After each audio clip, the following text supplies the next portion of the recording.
Now let's have a look at part B, where our task is to initialize a new landmark. So the situation is our robot is here. It measures a distance and bearing angle, so that's our measurement C, to a cylinder, and it determines by computing the likelihoods that this is a new landmark that should be incorporated into its list of current landmarks. So all we have to do is, using the known position, compute the position of the landmark, and of course, compute the appropriate covariance. So as for the landmark position, we know that the measurement can be computed from our current pose and landmark coordinates using our measurement function h. So what we want now is the inverse of this. We want to get our landmark from the current pose and our measurement. So with regard to m and c, this is the inverse function. So this is already the first step. We use the inverse function, the current pose, and the known range and bearing measurement to compute the landmark position,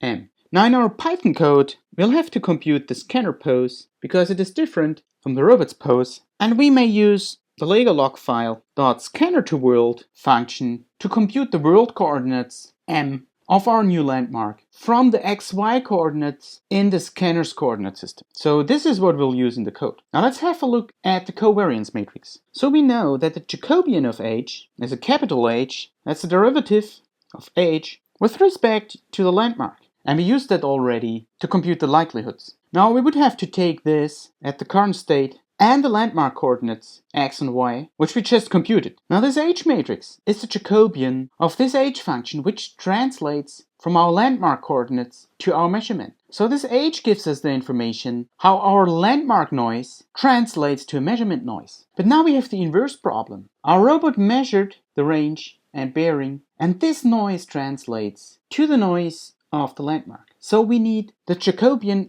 of the inverse of h, which is of course the inverse of this h matrix. And so in order to compute this covariance, which we're looking for, all we have to do is take the measurement noise, which is the variance in range and bearing, and use variance propagation, now with the matrix h-1. And after this, we'll have to append our new landmark coordinates to our landmark positions list and our new covariance matrix to the landmark covariances list. And that's all there is to do. So in summary, we compute the landmark's coordinates mathematically by computing h-1 of the state and our measurement, and practically by computing the scanner pose and using the scanner-to-world function. Then we compute the Jacobian, which we take at the current state, and at the landmark coordinates, which we just computed. We invert this and compute our landmark covariance by this variance propagation.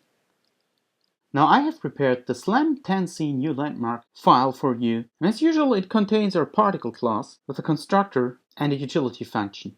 It also contains the derivative of h with respect to a landmark, which we just had in our previous exercise. And then here, this is the function you'll have to implement. And here in the first part, I gave a hint how to compute the scanner pose given the particle state. And then remember, after you computed the position and covariance matrix of the landmark, insert them into the particles list of positions and covariances. So that's all there's to do. Let's have a look at the main function. Now the main function again places the scanner at the origin of the coordinate system. After setting up the particle, 3 landmarks are measured, and those measurements are given in the scanner's coordinate system. So the first measurement is at x equals 1000 relative to the scanner, which happens to be aligned with our world coordinate system in this case. So this is at 1000, 0. The second measurement is at 2000, 0. And the third measurement is at 1000, 1000 divided by the square root of 2, which means it will be here. And after you run this, you should see the following result. So for landmark 0, the position is initialized as 1000, 0, so that's correct. And the landmark covariance matrix contains 40,000 and 68,000 on the main diagonal, which is converted into the arrow ellipse here. So it means 200 along the axis with degree 0 and 260 along the other axis, so it's slightly elongated. Now for the first landmark, we get 2000, 0, so that's correct too, with the covariance matrix, which corresponds to an arrow ellipse, which is 200 in one direction, again, so it's the same, but 523 in the other direction, which is just double the value that we had earlier, so this is times 2. And the reason is, of course, that this error is dependent on the range accuracy, and so it's the same in both cases. But the error along the other axis is dependent on the error of the bearing angle measurement, and so it increases linearly with the distance. And finally, for the third landmark, landmark number 2,